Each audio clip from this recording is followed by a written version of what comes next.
ಶಿರೂರು ಭಾಗದಲ್ಲಿ ಗುಡ್ಡ ಕುಸಿತ ಆಗಿ ಇವತ್ತಿಗೆ 10ನೇ ದಿನ. ಇವತ್ತು ಕೂಡ ಕಾರ್ಯಾಚರಣೆ ಭರದಿಂದ ಸಾಗ್ತಾ ಇದೆ. ಆ ಜಾಗದಲ್ಲಿ ಯಾವುದೇ ರೀತಿಯಾದಂಥ ಮೊಬೈಲ್ ನೆಟ್ವರ್ಕ್ಗಳು ಯೂಸ್ ಆಗಬಾರ್ದು ಅನ್ನೋ ಕಾರಣಕ್ಕೋಸ್ಕರ ನಿನ್ನೆ ಶಾಸಕರು ಮಾಧ್ಯಮದವರ ಬಳಿ ಒಂದು ರಿಕ್ವೆಸ್ಟನ್ನು ಮಾಡ್ಕೊಂಡಿದ್ರು. ಯಾರು ಕೂಡ ಅಲ್ಲಿಗೆ ಹೋಗಿ ಇವತ್ತಿನ ಕಾರ್ಯಾಚರಣೆಗೆ ತೊಂದರೆ ಕೊಡಬೇಡಿ ಅಂತೇಳಿ. ಅದೇ ನಿಟ್ಟಿನಲ್ಲಿ ಯಾವ ಮಾಧ್ಯಮ ಕೂಡ ಅಲ್ಲಿಗೆ ತೆರಳದೆ ತೊಂದರೆ ಕೂಡ ಕೊಡದೆ ಕಾರ್ಯಾಚರಣೆ ಮುಂದುವರೆದಕ್ಕೆ ಸಹಕಾರವನ್ನು ಕೂಡ ಕೊಟ್ಟಿರುವಂಥದ್ದು. ಅದೇ ನಿಟ್ಟಿನಲ್ಲಿ ಇವತ್ತಿನ ಕಾರ್ಯಾಚರಣೆ ಹೇಗೆ ನಡೀತಾ ಇದೆ ಅನ್ನೋದ್ರ ಬಗ್ಗೆ ಮಾಹಿತಿಯನ್ನು ಕೂಡ ಕೊಡ್ತೀವಿ ಅಂತ ಹೇಳಿದರು. ಆ ಕಾರಣಕ್ಕೋಸ್ಕರ ನಾನೀಗ ಶಾಸಕರಾಗಿರುವಂಥ ಸತೀಶ್ ಸೈಲ್ ಅವರ ಬಳಿ ಆಗಮಿಸಿದ್ದೀವಿ. ಅವ್ರನ್ನೇ ಕೇಳೋಣ ಇವತ್ತು ಕಾರ್ಯಾಚರಣೆ ಹೇಗೆ ಸಾಗ್ತಾ ಇದೆ ಅಂತೇಳಿ. ಶಾಸಕರ, ಇವತ್ತು ಹೇಗೆ ಕಾರ್ಯಾಚರಣೆ ಸಾಗ್ತಾ ಇದೆ? ಇಲ್ಲಿವರೆಗೂ ಏನಾದರೂ ಟ್ರಕ್ಗೆ ಸಂಬಂಧಪಟ್ಟಂತೆ ಏನಾದರೂ ಮಾಹಿತಿ ಸಿಕ್ಕಿದೆಯಾ? ಈಗಾಗಲೇ ನಾವು ಇವತ್ತಿನ ಕಾರ್ಯಾಚರಣೆ ವಿಶೇಷವಾದ ಕಾರ್ಯಾಚರಣೆ ಏನು, ನಮಗೆ ಟ್ರಕ್ಕಿನ ಮಾಹಿತಿ ಒಂದು ಡೆಪ್ತ್ ಏನು ಎಷ್ಟು ಒಂದು 30 ಮೀಟರ್ ಅಂದಾಜು ಅಲ್ಲಿ ಕಾಣಿಸ್ತಾ ಇದೆ. ಅದ್ರ ಬಗ್ಗೆ ಪ್ರಶ್ನೆ ಇಲ್ಲ. ಎರಡೂ ಥರ ನಾವು ಅದನ್ನು ಆ ಲೊಕೇಶನನ್ನು ಫೈಂಡ್ ಔಟ್ ಮಾಡಿದ್ದೇವೆ, by navy and by army. ಇವತ್ತು ನಾವು ದ್ರೋಣಿ ಯಾಕೆ ಹಾಕ್ತಾ ಇದ್ದೇವೆ ಅಂತ ಹೇಳಿದ್ರೆ ಎಕ್ಸಾಕ್ಟ್ ಪ್ಲೇಸ್ ಅಂದರೆ ಒಂದು ಟ್ರಕ್ ತೆಗೆದರೆ ಯಾವ ಥರ ಕಾರ್ಯಾಚರಣೆ ಮಾಡಬೇಕು ಅಂತ ಹೇಳ್ಕೊಂಡು ಆ ಒಂದು ನಿಟ್ಟಿನಲ್ಲಿ ಇವತ್ತು ವರ್ಕ್ ಮಾಡ್ತಾ ಇದ್ದೇವೆ. ನಾವು ಬೆಳಗಿಂದ ನಮ್ಮ ಮತ್ತೊಂದು ನಿಮಗೆ ಹೇಳಿದೆ ನಾನು, ಮತ್ತೊಂದು ಬೂಮರ್ ಯಾವುದು ನಮ್ಮ ಪೋಕ್ಲಿನ್ ಲೆಂಗ್ತ್ ಇದ್ದಂಥ 60 ಫುಟ್ ಬೂಮ್ ಲೆಂಗ್ತ್ ಇದ್ದ ಅದನ್ನು ರೆಡಿ ಇಟ್ಟಿದ್ದೇನೆ. ಈಗಾಗಲೇ ನಾನು ಡ್ರೆಜರ್ ಜನ ಗೋವಾದಿಂದ ಬಂದಿದ್ದಾರೆ, ಅವರಿಗೆ ಅಲ್ಲಿ ಸೈಟಿಗೆ ಕರ್ಕೊಂಡು ಹೋಗ್ತಾ ಇದ್ದೇನೆ, ಡ್ರೆಜರ್ ಜನರಿಗೆ. ಅದನ್ನು ಬಿಟ್ಟು ನೆಕ್ಸ್ಟ್ ನಾನು ಮತ್ತೊಂದು ಫಂಟೂನ್ ಬಗ್ಗೆನೂ ವಿಚಾರ ಮಾಡ್ತಾ ಇದ್ದೇನೆ. With all equipments we are ready. ಮತ್ತು ನಮ್ಮ ಮುಷ್ರಫ್ ಅವರು ಪಾಪ ಅಶ್ರಫ್ ಅವರು ಎಷ್ಟಿಂದ 3ನೇ ದಿವಸದಿಂದ ಪಾಪ ಇಲ್ಲೇ ಇದ್ದಾರೆ. MK ರಾಘವನ್ ಸಾಹೇಬ್ರು MP ಸರ್ ಪಾಪ ಅಲ್ಲಿ ಹೋಗಿ ಪುನಃ ಇಲ್ಲೇ ಬಂದಿದ್ದಾರೆ.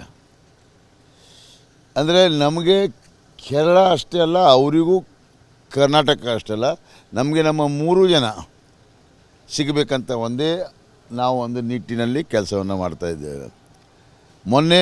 ನಿನ್ನೆ ರಾತ್ರಿ ವೇಣುಗೋಪಾಲ್ ಅವರು ಫೋನ್ ಮಾಡಿದರು.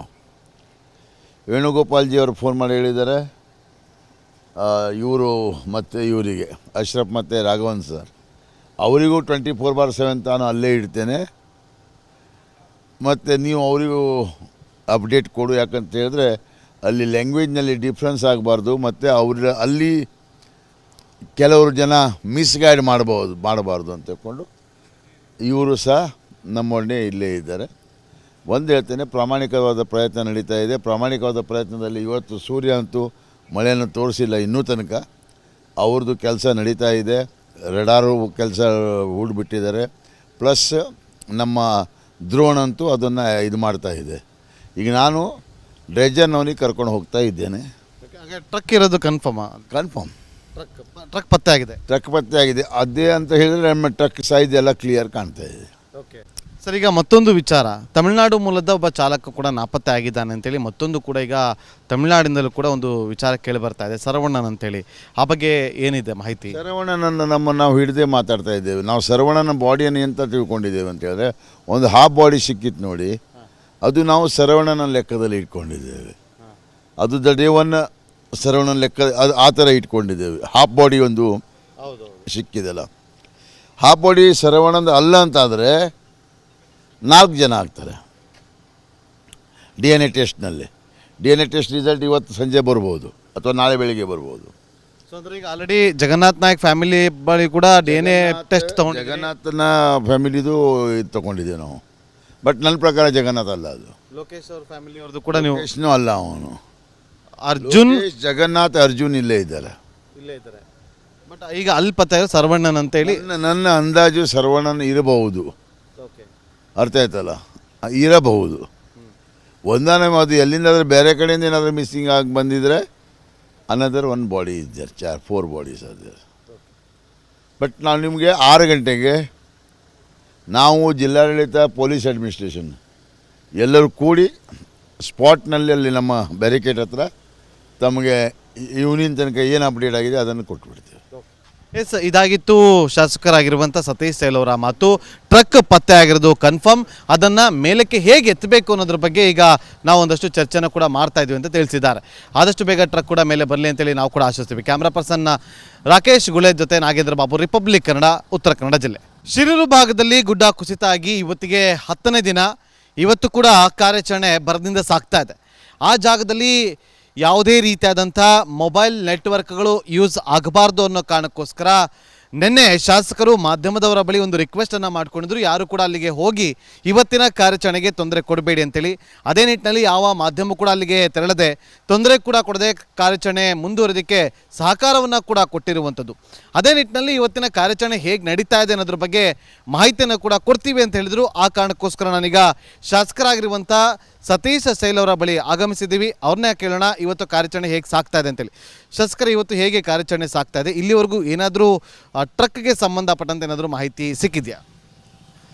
ಈಗಾಗಲೇ ನಾವು ಇವತ್ತಿನ ಕಾರ್ಯಾಚರಣೆ ವಿಶೇಷವಾದ ಕಾರ್ಯಾಚರಣೆ ಏನು, ನಮಗೆ ಟ್ರಕ್ಕಿನ ಮಾಹಿತಿ ಒಂದು ಡೆಪ್ತ್ ಏನು ಎಷ್ಟು ಒಂದು 30 ಮೀಟರ್ ಅಂದಾಜು ಅಲ್ಲಿ ಕಾಣಿಸ್ತಾ ಇದೆ. ಅದ್ರ ಬಗ್ಗೆ ಪ್ರಶ್ನೆ ಇಲ್ಲ. ಎರಡೂ ಥರ ನಾವು ಅದನ್ನು ಆ ಲೊಕೇಶನನ್ನು ಫೈಂಡ್ ಔಟ್ ಮಾಡಿದ್ದೇವೆ, by navy and by army. ಇವತ್ತು ನಾವು ದ್ರೋಣಿ ಯಾಕೆ ಹಾಕ್ತಾ ಇದ್ದೇವೆ ಅಂತ ಹೇಳಿದ್ರೆ ಎಕ್ಸಾಕ್ಟ್ ಪ್ಲೇಸ್, ಅಂದರೆ ಒಂದು ಟ್ರಕ್ ತೆಗೆದರೆ ಯಾವ ಥರ ಕಾರ್ಯಾಚರಣೆ ಮಾಡಬೇಕು ಅಂತ ಹೇಳ್ಕೊಂಡು ಆ ಒಂದು ನಿಟ್ಟಿನಲ್ಲಿ ಇವತ್ತು ವರ್ಕ್ ಮಾಡ್ತಾ ಇದ್ದೇವೆ. ನಾವು ಬೆಳಗಿಂದ ನಮ್ಮ ಮತ್ತೊಂದು ನಿಮಗೆ ಹೇಳಿದೆ ನಾನು, ಮತ್ತೊಂದು ಬೂಮರ್ ಯಾವುದು ನಮ್ಮ ಪೊಕ್ಲಿನ್ ಲೆಂಗ್ತ್ ಇದ್ದಂಥ 60 ಫುಟ್ ಬೂಮ್ ಲೆಂಗ್ತ್ ಇದ್ದ ಅದನ್ನು ರೆಡಿ ಇಟ್ಟಿದ್ದೇನೆ. ಈಗಾಗಲೇ ನಾನು ಡ್ರೆಜರ್ ಜನ ಗೋವಾದಿಂದ ಬಂದಿದ್ದಾರೆ, ಅವರಿಗೆ ಅಲ್ಲಿ ಸೈಟಿಗೆ ಕರ್ಕೊಂಡು ಹೋಗ್ತಾ ಇದ್ದೇನೆ, ಡ್ರೆಜರ್ ಜನರಿಗೆ. ಅದನ್ನು ಬಿಟ್ಟು ನೆಕ್ಸ್ಟ್ ನಾನು ಮತ್ತೊಂದು ಫಂಟೂನ್ ಬಗ್ಗೆನೂ ವಿಚಾರ ಮಾಡ್ತಾ ಇದ್ದೇನೆ. With all equipments we are ready. ಮತ್ತು ನಮ್ಮ ಮುಷ್ರಫ್ ಅವರು ಪಾಪ ಅಶ್ರಫ್ ಅವರು ಎಷ್ಟಿಂದ 3ನೇ ದಿವಸದಿಂದ ಪಾಪ ಇಲ್ಲೇ ಇದ್ದಾರೆ. MK ರಾಘವನ್ ಸಾಹೇಬ್ರು MP ಸರ್ ಪಾಪ ಅಲ್ಲಿ ಹೋಗಿ ಪುನಃ ಇಲ್ಲೇ ಬಂದಿದ್ದಾರೆ. ಅಂದರೆ ನಮಗೆ ಕೇರಳ ಅಷ್ಟೇ ಅಲ್ಲ, ಅವರಿಗೂ ಕರ್ನಾಟಕ ಅಷ್ಟೇ ಅಲ್ಲ, ನಮಗೆ ನಮ್ಮ 3 ಜನ ಸಿಗಬೇಕಂತ ನಾವು ಒಂದು ನಿಟ್ಟಿನಲ್ಲಿ ಕೆಲಸವನ್ನು ಮಾಡ್ತಾಯಿದ್ದೇವೆ. ನಿನ್ನೆ ರಾತ್ರಿ ವೇಣುಗೋಪಾಲ್ ಅವರು ಫೋನ್ ಮಾಡಿದರು.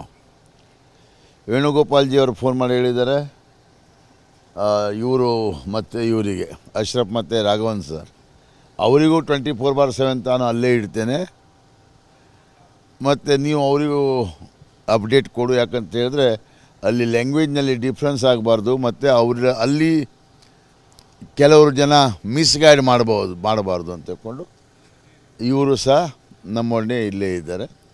ಒಂದು ಹೇಳ್ತೇನೆ, ಪ್ರಾಮಾಣಿಕವಾದ ಪ್ರಯತ್ನ ನಡೀತಾ ಇದೆ. ಪ್ರಾಮಾಣಿಕವಾದ ಪ್ರಯತ್ನದಲ್ಲಿ ಇವತ್ತು ಸೂರ್ಯ ಅಂತೂ ಮಳೆಯನ್ನು ತೋರಿಸಿಲ್ಲ ಇನ್ನೂ ತನಕ. ಅವ್ರದ್ದು ಕೆಲಸ ನಡೀತಾ ಇದೆ. ರೆಡಾರು ಕೆಲಸ ಹೂಡ್ಬಿಟ್ಟಿದ್ದಾರೆ. ಪ್ಲಸ್ ನಮ್ಮ ದ್ರೋಣ್ ಅಂತೂ ಅದನ್ನು ಇದು ಮಾಡ್ತಾ ಇದೆ. ಈಗ ನಾನು ಡ್ರೆಜರ್ನವನಿಗೆ ಕರ್ಕೊಂಡು ಹೋಗ್ತಾ ಇದ್ದೇನೆ. ಟ್ರಕ್ ಇರೋದು ಕನ್ಫರ್ಮ್ ಟ್ರಕ್ ಪತ್ತೆ ಆಗಿದೆ. ಟ್ರಕ್ ಪತ್ತೆ ಆಗಿದೆ ಅದೇ ಅಂತ ಹೇಳಿದರೆ ನಮ್ಮ ಟ್ರಕ್ ಸೈಜ್ ಎಲ್ಲ ಕ್ಲಿಯರ್ ಕಾಣ್ತಾ ಇದೆ. ಓಕೆ ಸರ್, ಈಗ ಮತ್ತೊಂದು ವಿಚಾರ, ತಮಿಳುನಾಡು ಮೂಲದ ಒಬ್ಬ ಚಾಲಕ ಕೂಡ ನಾಪತ್ತೆ ಆಗಿದ್ದಾನೆ ಅಂತೇಳಿ ಮತ್ತೊಂದು ಕೂಡ ಈಗ ತಮಿಳುನಾಡಿನಲ್ಲೂ ಕೂಡ ಒಂದು ವಿಚಾರ ಕೇಳಿ ಬರ್ತಾ ಇದೆ, ಶರವಣನ್ ಅಂತೇಳಿ. ಆ ಬಗ್ಗೆ ಏನಿದೆ ಮಾಹಿತಿ? ಶರವಣನನ್ನು ನಾವು ಹಿಡಿದೇ ಮಾತಾಡ್ತಾ ಇದ್ದೇವೆ. ನಾವು ಶರವಣನ ಬಾಡಿಯನ್ನು ಎಂತ ತಿಳ್ಕೊಂಡಿದ್ದೇವೆ ಅಂತ ಹೇಳಿದ್ರೆ, ಒಂದು ಹಾಫ್ ಬಾಡಿ ಸಿಕ್ಕಿತ್ತು ನೋಡಿ, ಅದು ನಾವು ಶರವಣನ ಲೆಕ್ಕದಲ್ಲಿ ಇಟ್ಕೊಂಡಿದ್ದೇವೆ. ಅದು ದ ಡೇ ಒನ್ ಶರವಣನ ಲೆಕ್ಕ ಅದು ಆ ಥರ ಇಟ್ಕೊಂಡಿದ್ದೇವೆ. ಹಾಫ್ ಬಾಡಿ ಒಂದು ಸಿಕ್ಕಿದೆಲ್ಲ, ಹಾಫ್ ಬಾಡಿ ಶರವಣಂದು ಅಲ್ಲ ಅಂತಾದರೆ 4 ಜನ ಆಗ್ತಾರೆ DNA ಟೆಸ್ಟ್ನಲ್ಲಿ. DNA ಟೆಸ್ಟ್ ರಿಸಲ್ಟ್ ಇವತ್ತು ಸಂಜೆ ಬರ್ಬೋದು ಅಥವಾ ನಾಳೆ ಬೆಳಿಗ್ಗೆ ಬರ್ಬೋದು. ಸೊ ಅಂದರೆ ಈಗ ಆಲ್ರೆಡಿ ಜಗನ್ನಾಥ್ ನಾಯಕ್ ಫ್ಯಾಮಿಲಿ ಬಳಿ ಕೂಡ DNA ಟೆಸ್ಟ್ ತೊಗೊಂಡು, ಜಗನ್ನಾಥನ ಫ್ಯಾಮಿಲಿದು ಇದು ತೊಗೊಂಡಿದ್ದೇವೆ ನಾವು. ಬಟ್ ನನ್ನ ಪ್ರಕಾರ ಜಗನ್ನಾಥ್ ಅಲ್ಲ, ಅದು ಲೋಕೇಶ್ ಅವ್ರ ಫ್ಯಾಮಿಲಿ ಅವ್ರದ್ದು ಕೂಡ ನೀವು ಲೋಕೇಶ್ನೂ ಅಲ್ಲ, ಅವನು ಅರ್ಜುನ್ ಜಗನ್ನಾಥ್ ಅರ್ಜುನ್ ಇಲ್ಲೇ ಇದ್ದಾರೆ. ಬಟ್ ಈಗ ಅಲ್ಲಿ ಪತ್ತೆ ಶರವಣನ್ ಅಂತೇಳಿ ನನ್ನ ಅಂದಾಜು ಶರವಣನ್ ಇರಬಹುದು. ಅರ್ಥ ಆಯ್ತಲ್ಲ, ಇರಬಹುದು. ಒಂದಾನೆ ಅದು ಎಲ್ಲಿಂದಾದ್ರೆ ಬೇರೆ ಕಡೆಯಿಂದ ಏನಾದರೂ ಮಿಸ್ಸಿಂಗ್ ಆಗಿ ಬಂದಿದ್ರೆ ಅನದರ್ 1 ಬಾಡಿ ಇದ್ದಾರೆ, 4 ಬಾಡೀಸ್ ಅದೇ. ಬಟ್ ನಾವು ನಿಮಗೆ 6 ಗಂಟೆಗೆ ನಾವು ಜಿಲ್ಲಾಡಳಿತ ಪೊಲೀಸ್ ಅಡ್ಮಿನಿಸ್ಟ್ರೇಷನ್ ಎಲ್ಲರೂ ಕೂಡಿ ಸ್ಪಾಟ್ನಲ್ಲಿ ಅಲ್ಲಿ ನಮ್ಮ ಬ್ಯಾರಿಕೇಡ್ ಹತ್ರ ತಮಗೆ ಇವನಿನ ತನಕ ಏನು ಅಪ್ಡೇಟ್ ಆಗಿದೆ ಅದನ್ನು ಕೊಟ್ಬಿಡ್ತೀವಿ. ಎಸ್, ಇದಾಗಿತ್ತು ಶಾಸಕರಾಗಿರುವಂಥ ಸತೀಶ್ ಸೈಲ್ ಅವರ ಮಾತು. ಟ್ರಕ್ ಪತ್ತೆ ಆಗಿರೋದು ಕನ್ಫರ್ಮ್, ಅದನ್ನು ಮೇಲಕ್ಕೆ ಹೇಗೆ ಎತ್ತಬೇಕು ಅನ್ನೋದ್ರ ಬಗ್ಗೆ ಈಗ ನಾವು ಒಂದಷ್ಟು ಚರ್ಚೆನ ಕೂಡ ಮಾಡ್ತಾ ಇದ್ದೀವಿ ಅಂತ ತಿಳಿಸಿದ್ದಾರೆ. ಆದಷ್ಟು ಬೇಗ ಟ್ರಕ್ ಕೂಡ ಮೇಲೆ ಬರಲಿ ಅಂತೇಳಿ ನಾವು ಕೂಡ ಆಶಿಸ್ತೀವಿ. ಕ್ಯಾಮ್ರಾ ಪರ್ಸನ್ ರಾಕೇಶ್ ಗುಳೆ ಜೊತೆ ನಾಗೇಂದ್ರ ಬಾಬು, ರಿಪಬ್ಲಿಕ್ ಕನ್ನಡ, ಉತ್ತರ ಕನ್ನಡ ಜಿಲ್ಲೆ.